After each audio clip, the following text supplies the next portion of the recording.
Joe Canning. Connacht football fans may be experiencing lean times, but they can still admire the skills of two top defenders. Galway's Seamus McHugh, winner of 6 provincial championship medals and twice an All-Star. And Roscommon's Harry Keegan, proud holder of 5 Connacht medals and 3 All-Star honours in 17 seasons of football. McHugh finds himself part of a much-changed Galway setup, minus regulars like Tomas Tierney, Gay McManus, Brian O'Donnell, Stephen Joyce and several others. So championship debuts are given to Micheál Summers in goal and Jimmy O'Dea at right corner forward, where he partners his brother Conor. In all, only 8 of last year's All-Ireland semi-final team are involved. Roscommon introduced 4 relative newcomers to their team. Matthew Riley is at centre-back, Joey Connaughton plays at wing-forward, while corner forwards John Kelly and Tom Lennon join those experienced campaigners Tony McManus, Paul Early and Eamon McManus Jr., known in football as Junior McManus. 35 years old, Leitrim official Seamus Pryor, who was in charge of last year's All-Ireland minor final, is the match referee. And so it's Galway who've won 5 of the last 6 Connacht championships, playing from right to left and a free straightaway for Roscommon. Incidentally, Roscommon playing with the breeze in the first half, having won the toss. And we noticed that Tony McManus has gone out left corner forward. There he was, over there on Sean Glynn. But it's Galway who get the ball away, down here to Val Daly, towards Jimmy O'Dea, named after a great entertainer in the past, and I'm sure he's hoping to provide entertaining football this afternoon.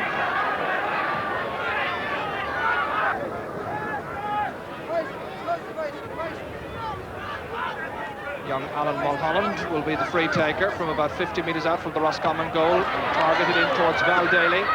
Very much the danger man from Roscommon's point of view. That's easily read by Gay Sheeran, however. Belting it to midfield, but a slack pass. Matty Coleman on the right boot, in towards Conor O'Dea, off the thigh of the fullback Dury. Des Newton here, who has an Ulster Championship medal from his days with Donegal. John Fallon was fortunate enough to have Sean Glynn backing him up. Corey Kelly here, where they call dandy around County Galway. In towards Michael Brennan, but it reaches John Coleman. Goalkeeper commits himself, and that's Matthew Riley taking it from the sky. Fowles was taking it out. So the early pressure coming from Galway. Roscommon then forced to weather the storm early on. Seamus McHugh here, who rested for all of the league season. That's Killoran, Junior McManus, or Joey Connaughton rather. And the shot from out the field by Tom Lennon is way off the target. Lennon now has gone back top of the left. Once again the referee wagging his finger at a couple of players getting involved in an off-the-ball tangle. Paul Early, nice little chip forward. Tony McManus, an enterprising little shot by McManus, and he's got the lead score. Roscommon take the lead with 5 minutes gone. Micheál Summers, the goalkeeper, has replaced Pat Comer, who's gone off to the US.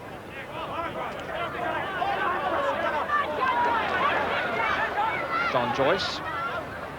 It was a sensation in Croke Park against Cork the first day. And the referee signalling that he wants the ball back a yard or 2. It's got to be a Galway free. Matty Coleman the taker. Towards Val Daly, who's playing up on the full forward line.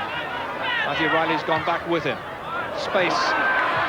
And Jimmy O'Dea taps over the equalising score. One of the 2 ODs operating in the Galway full forward line. Corey Kelly coming but not gathering. Taken down by Junior McManus.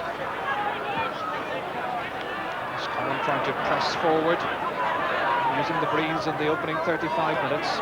Corey Kelly, he'll do quite a bit of running.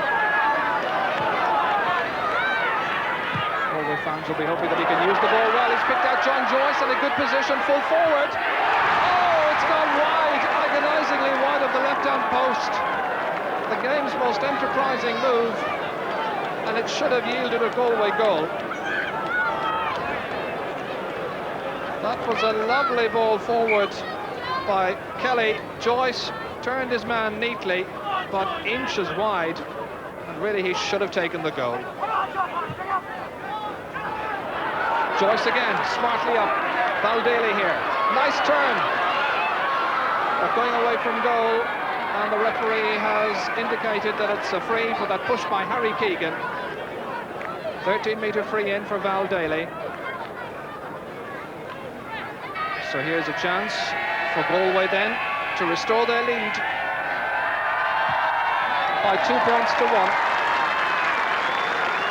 And that's the first score we've had from a free. There's Sheeran here, who first played for the county as a junior way back in 1973.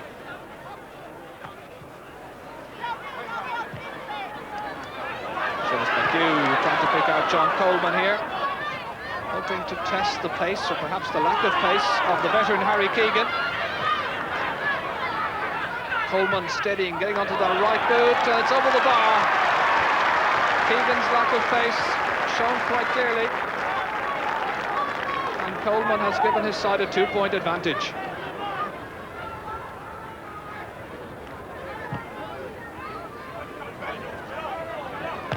Paul Early was coming. Free to Roscommon. John Newton, the taker. Touchdown neatly to Tony McManus from Paul Early. Loose player outside is Seamus Killoran. Got no direction at all with that left-footed effort. Hanging away. Here's John Joyce, who's been very busy. Might have had himself a goal. He's left it behind the recovery tackle by Sean Glynn, but the pressure forward once again by Tony McManus, and the referee has the arm raised, signalling that the ball has gone out for a 45. It's going to be Paul Early who will take the 45. You see Paddy Mulligan in the background there in the Galway dugout. He trains the Galway players based in Dublin. And that's a good kick, and it's gone over the bar. So it's 3 points to 2. And we've got a very keen contest on here at Pearse Stadium.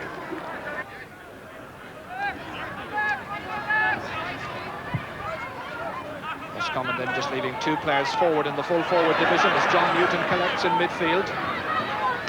Putting it on the left boot forward towards Tony McManus, cut out however by Sean Glynn.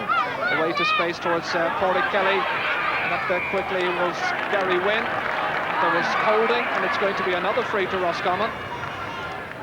Once again, Paul Early will be the one who'll step up to take it.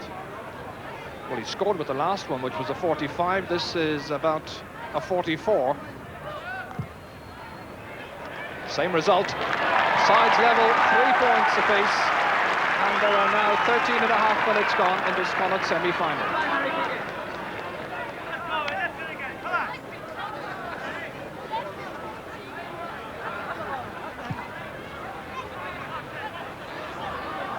Joyce tussling with Killoran, but it breaks down to Paul Early, who's busy at centre forward, feeding Gary Wynn left half back for Roscommon, waiting for support, but he then overholds, which is good play from Galway's point of view, forcing him into the error.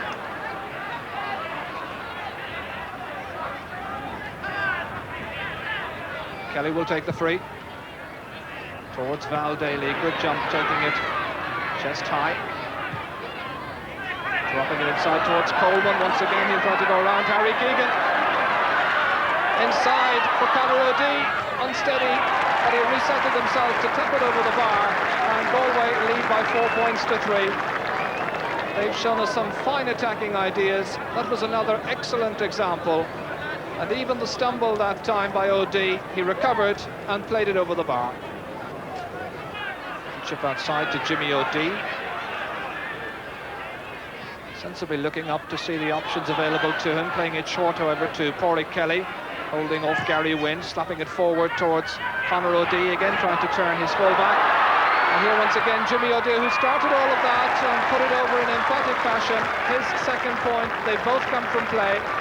He started that way back along. Some lovely combined play.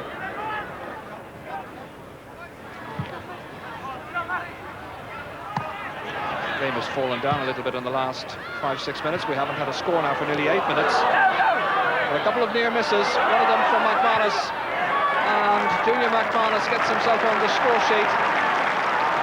It was a good run into space and a fine execution at the finish. So it's 5 points to 4.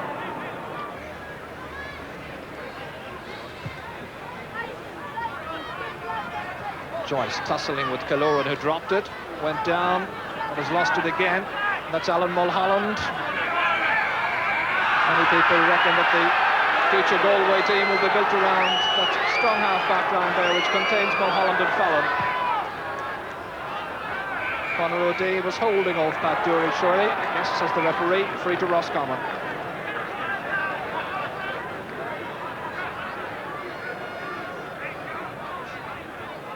Sheeran, the free taker. Again, some marvellous fielding in midfield by the tussle between John Newton there and Hugh Blaheen. The referee sees it as a push against the Galway man. So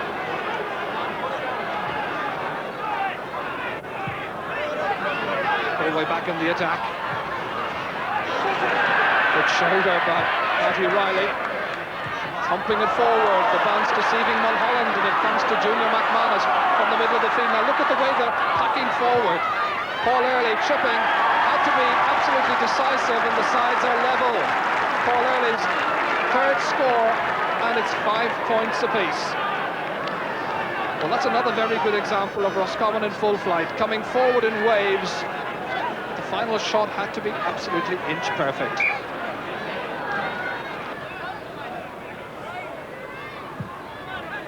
Broderick, that kick from the 20-metre line, fisted down by Killoran.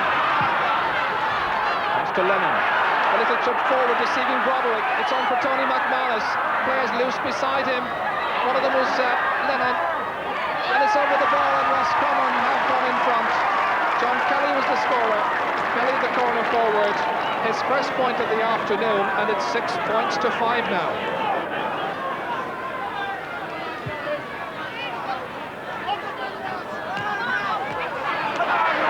Down to Paul Early. They're combining well in midfield, Roscommon, having a very good spell at the moment. Once again, another punt forward by Kelly, and the same result. 2 attacks, 2 points for John Kelly from Elphin. Kelly, who actually went to school in St. Jarlath in Tuam, County Galway.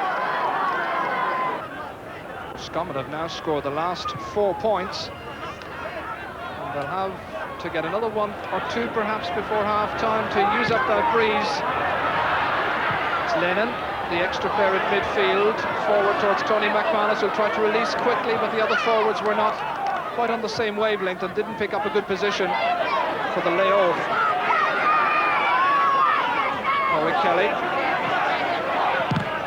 Well blocked down by Gary Wynn, but there's good backup support here from Alan Mulholland. The belt into space. Might work yet for Jimmy O'Dea. Oh, it's a cracking shot which comes off the crossbar and back into space. Another let off.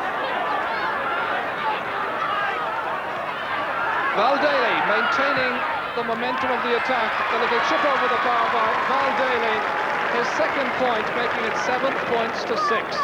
But they're still buzzing around Pearse Stadium.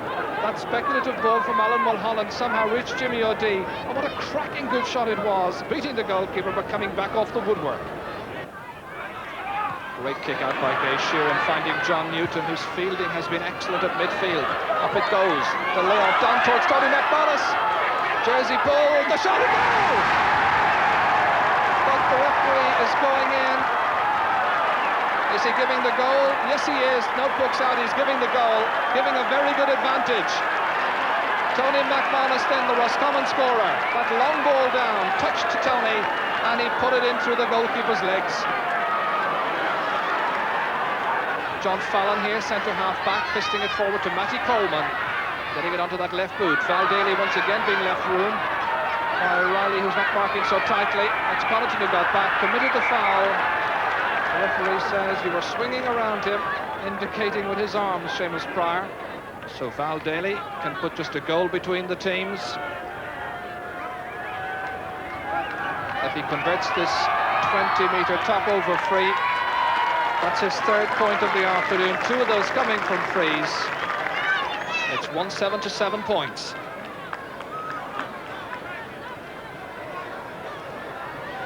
And the referee, I think, signalling to Gay Sheeran that the next kick will be the final kick of the first half. There's the whistle. Roscommon going in, leading by a goal.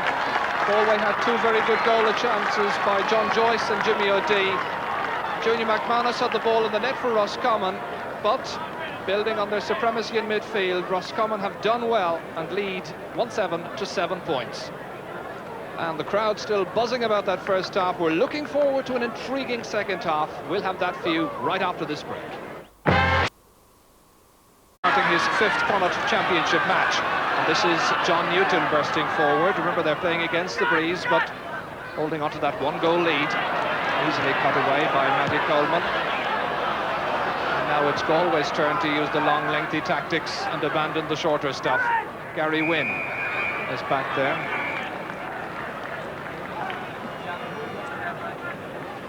Michael Donlan, number 17, for Harry Keegan.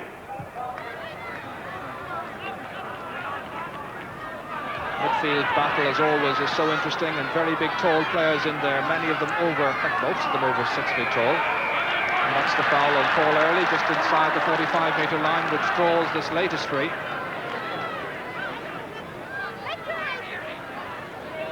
Paul Early, who had a successful first half with free taking. This one is not productive.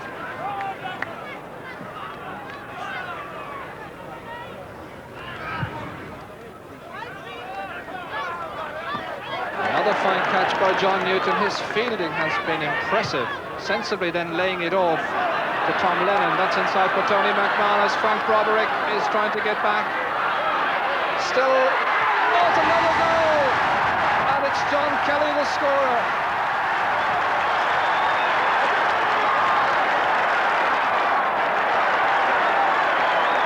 And another fine ball through the centre for Tony McManus. The layoff was to Tom Lennon. Lennon was the goal scorer, snapping up the chance. Brian Talty has just come into the game.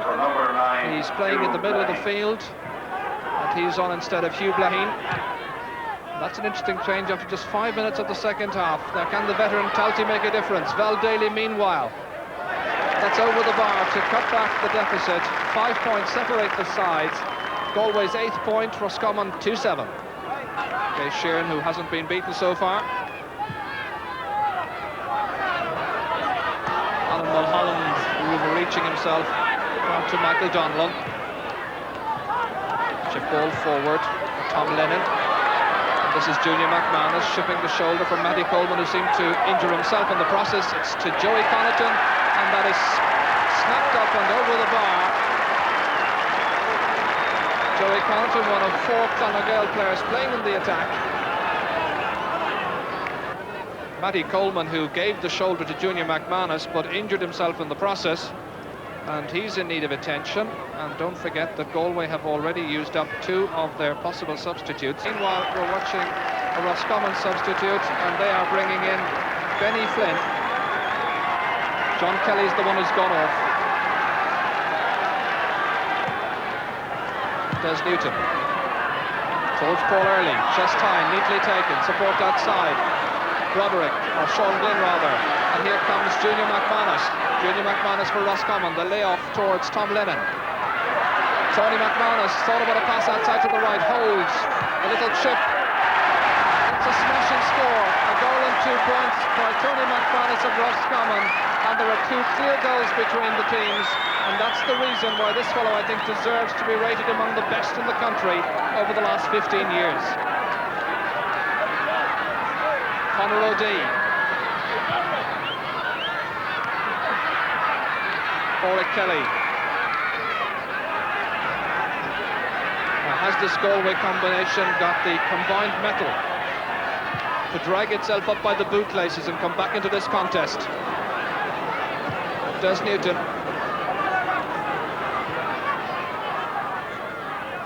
Corey Kelly.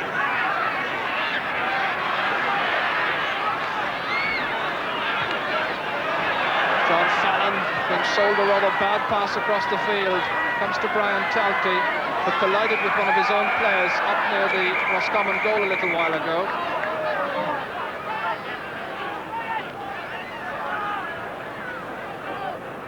And another player going into the referee's notebook, Tom Lennon.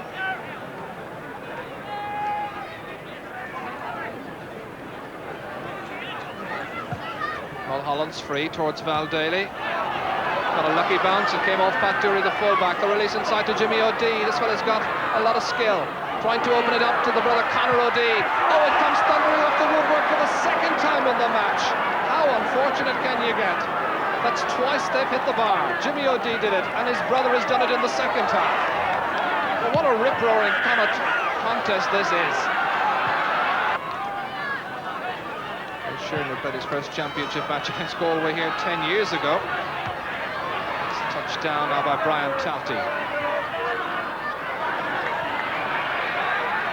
John Coleman. And there was a foul on Coleman, free to Galway. Alan Mulholland anxious to take it quickly. Towards Val Daly again.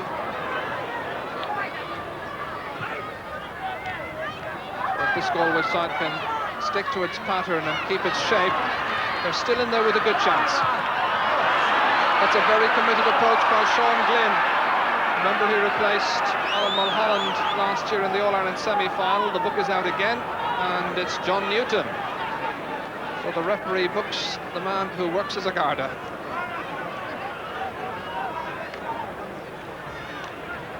There's Newton taking no chances in there with Gay Sheeran. Val Daly opts to chip this one high. He's contributed 5 points, missed a good number of chances as well, it must be said. So there are 5 points between the sides once more.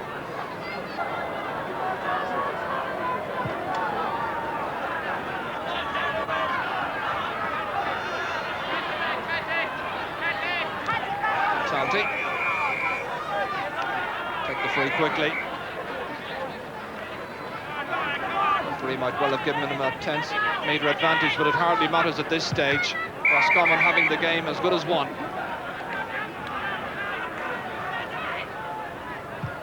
Kelly towards Val Daly, just touched it down. But as you start, so shall you finish. And here's Pat Dury, strong, determined Roscommon fullback.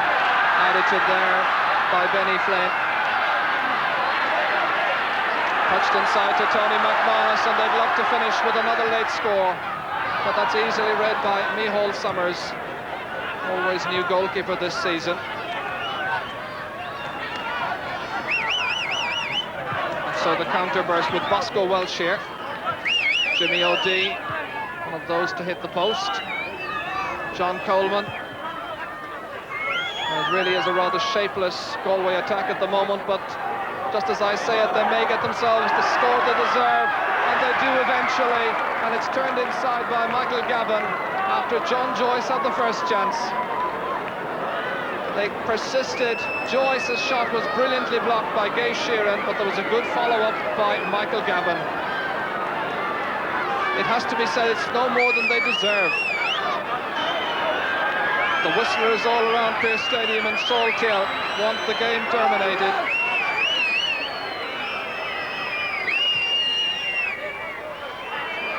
So, it's still very much alive, the referee decides. It's going to be a sideline ball. Linesman wanted to give it to Roscommon. Referee says that's a Galway ball. Now they're beginning to rue all those misses that they had. They had so much possession on the forward line. The referee's whistle sounds now, and there it is.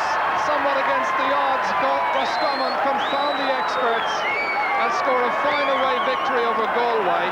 The Connacht final so awaits, and I'm sure the confidence will be high, and the 8-year gap since their last provincial win may well be bridged. This was a good Roscommon performance in Pearse Stadium as they exchange shirts, and it ends Roscommon 2 goals and 10 points, Galway 1 goal and 10.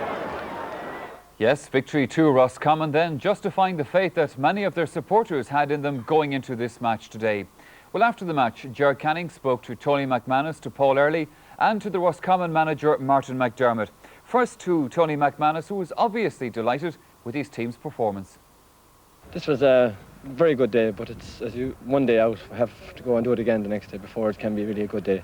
Since 1980 we've had very lean times, but we're hoping this year we'll come back and do fairly well. There is this great inconsistency, I find, in Roscommon football. They can play tremendously well one day, and then, as you say, suffer all kinds of, I don't know, doubts, self-doubts the next time. That's true, and there can be no denying that. Since 80 we've had self-doubts, and probably in 80 we had self-doubts, but this year we're hoping we won't do that the next day, and the next day is a brand new game, and we'll be doing our best. We're a little bit lucky, but having said that, we made a few goal opportunities ourselves. We got inside the defence on a number of occasions, and we just didn't finish them off. I can remember in the first half, Eamon McManus going through on his left foot, and maybe been a shade unlucky not to get a penalty. He was blown for over-carrying in the end. In the second half, then, we had a couple of opportunities where the midfielders carried the ball through. We got inside, but we just didn't finish it off, you know. So I don't think, and looking at it from that point of view, that we were lucky, you know. Well, you're a Division 2 side. That's beside the point. It's championship now. Do you think you can actually win Connacht this year? I'm quietly confident that we can. 3 teams came from the lower divisions last year to reach the All-Ireland semi-finals, and we used the league this year to build a side and put our team together. So I think, yes, we can go all the way and win the Connacht title this year. Galway are a good side, make no mistake about that. They're a very good side. They play good football. But having said that, we've prepared very well. We had a very professional approach. We trained for the last couple of months, trained hard, and we were confident in our own ability that we were able to go out here, or to come to Pearse Stadium and win today, and we did that. Well, there is a traditional rivalry between Galway and Roscommon, a good healthy rivalry down the years. But having said that, I think that when Mayo or Sligo meet us in a month's time, they'll find that we're on top of our form, and we'll be going all out to win. Really, it's going to take an exceptional team to break that, and maybe, you know, who knows, it might be Roscommon this year. The likelihood is that you'll have the Connacht final at Dr. Hyde Park in Roscommon. Can you win it? Definitely we can win it. It's definitely in Roscommon anyway, and we're very confident. Not very confident, we're very hopeful that we do as we did today, a good workmanlike performance, and if we do that, we'll be thereabouts. Yes, there was common players and management in buoyant mood after today's victory. Let me turn now to my studio guest, our football game panellist, Enda Culleran.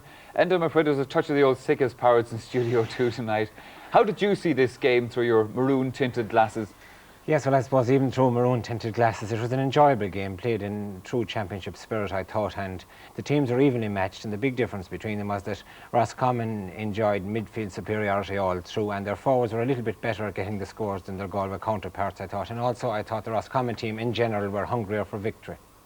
Well, Galway certainly got off to a fairly good start. They can have no complaints on that point, but they never really did come to grips with midfield, and that's where the trend of the game turned. That's true, and I think this was largely through the dominance of John Newton at midfield for Roscommon, because he gave a fantastic display of high catching, aided and abetted by Seamus Killorn. But right through, he tired a little bit in the end. Now, if we have a look at this and we see a kick out from the Galway goal, and he fields cleanly over the head of his opponent, John Joyce. Another kick out with the same result again. Beautiful high catching from John Newton, and this time we see a kick out from the Roscommon goal, but again the same result, magnificent fielding from him. And if you watched how this movement developed after that, the high ball in, knocked down beautifully to Tony McManus, and Tony goes through for a fine goal. This is a marvellous display by John Newton in particular at midfield. Well, it certainly was, and now, although Roscommon began to get to grips with midfield, their forwards weren't making the best of use of the play until Tony McManus at full forward began to assert himself, and he really was the difference in many ways. Yes, I think that once he took the game by the scruff of the neck, as it were, and they were able to kick the ball into him. He got possession, and then he slowed the game down to his own pace. A bit like Eugene Hughes last Sunday. He slowed every movement down. He was able to do it. Here we see a good movement here where Paul Early loses possession, but it shows you the persistence and the tenacious backup from Roscommon as they gain possession and put a lovely movement together, and once again find Tony McManus loose, and he seems to be able to glide along and keep the defenders from him and make time for these scores. Another good Roscommon move, and once again Tony gets possession and he's able to wrong foot the defenders, has them at 6s and 7s, and manoeuvres into a nice position where he can pick a point again. He was the dominant influence from that game today right through. Indeed. Well, now, at that stage, Roscommon's forwards were moving well, but over the first 10-15 minutes of the game, it was the Galway forwards who were showing all the nice touches. And I'm sure their fans at that stage must have felt that the game was going to go their way because they got most of the early scores and took them well. Yes, they looked very good and they put together some very nice movements, and along with that is they finished with scores in the beginning, and it looked as if they might take over, I think, until the Roscommon goal before half-time. They looked very good. After that, they seemed to lose their way a bit. Here now we have a free sent to Val Daly, who is in space, and he knows he can't get a shot himself, so he does the wise thing. He finds Jimmy Ardee out from goal, and Jimmy, who had a very good game today, incidentally, picks off a very nice point. He's one of the newcomers, I think, that we will look to in the future. Another move from Matty Coleman. Once again, he finds Jimmy Ardee, and watch here, because Jimmy pops up again at the end of this movement to score a point, even though he starts this movement at midfield. Pádraig Kelly doing what he's best at, carrying the ball, and then sends it in to his forwards. Conor Ardee manages to flick it into the path of Jimmy, who has come right from midfield, and a good point. Now, they were very nice scores, and from a Galway point of view, a very encouraging start. Certainly was, but mind you, if you were a Galway fan, some of the Galway misses this afternoon would have you jumping out of your seat or your chair with utter disgust, because they really did miss a lot. Yes, they missed 3 golden goal opportunities. John Joyce had 1, 2 possibly, and then the O'Dea brothers were in very tough luck because they hit the crossbar with very good chances. Now, I suppose it could be said with the first, we'll have a look at the first movement first, where John Joyce gets in from midfield again to take a pass right in front of the goal in a very good position. Now, he does everything right, turns round full back, has a yawning goal in front of him, but I think he endeavoured to place the ball to the corner of the net and kick wide. Terrible miss, really, and I think if he took it with his left foot, he would have scored for certain. Another very good opportunity here. Val Daly picks up the loose ball and flicks it on to Jimmy Ardee. Jimmy sees his brother on the opposite side of the parallelogram, gives it to him, and then Conor hits a great shot, but most unlucky with that one. Yes, tough luck indeed on some of the Galway forwards, I suppose. And I know the picking man of the matches for games involving Galway is never easy for you, but who did you make your selection tonight? You know, a difficult enough decision between John Newton and Tony McManus, but I thought that Tony McManus scored 1 goal and 3 points, made the other goal, and that he was the steadying influence all through. So for that reason, he gets the man of the match award. All right, well, it was certainly well deserved, I think, to Tony McManus, as everybody would agree. Enda, thank you very much for the moment. We'll be back to Enda later on, and still to come on the Sunday game tonight, we have that game, Dublin versus Longford and Armagh versus Tyrone. That's all after the commercial break, which is coming up right now, so please do stay with us.